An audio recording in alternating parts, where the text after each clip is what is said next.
Sir ഈ cinema കാണാൻ വരുന്നവര് മദ്യപിക്കാൻ പാടില്ല, നോൺ വെജ് കഴിക്കാൻ പാടില്ല എന്നൊരു അഭിപ്രായം വന്നിരുന്നു. ചേട്ടാ അതൊരു ഫേക്ക് ന്യൂஸா? அவனோ ஒருத்த போட்டது சோஷியல் மீடியாவில் அதை பற்றி நேஷனல் வைடு டிஸ்கஷன் போயிட்டுருக்கு. அது எதுக்கு போட்டான்னு தெரில. அவனுக்கு யாரோ கேட்டாங்க டீமில், யாரா நீ என்னன்னு.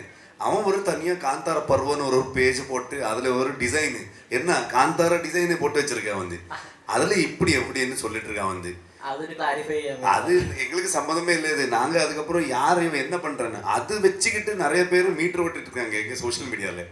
அது சும்மா ஃபேக் நியூஸ். அது அப்படி யார் சொல்லுவாங்க? எப்போவுமே வந்து ஒரு மனுஷனுடைய அவனுடைய ஹேபிட் ஆகட்டும், அவனுடைய ஃபுட் ஆகட்டும், அவனுடைய லைஃப் ஸ்டைல் ஆகட்டும், அதை வந்து யாருக்குமே கொஷன் பண்ணுற இது கிடையாது, அதிகாரம் இல்லை அங்கே.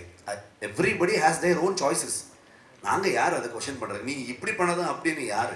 நாங்கள் படத்தில் எல்லா எலிமெண்ட்ஸும் காமிக்கிறோம்.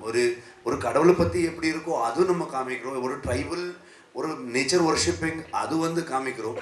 பேசிக்கலி நாங்கள் வந்து இங்கே பயாஸ்டாக வந்து ஏதோ இப்படி அப்படின்னு சொல்கிறதுக்கு வரல. ஃபில்ம் ஒரு ரைட்டர்ஸ் ஸ்டோரி டெல்லர்ஸ் ஆகிட்டு நாம் எப்பவுமே அதை பயாஸ்ட் ஆகக்கூடாது.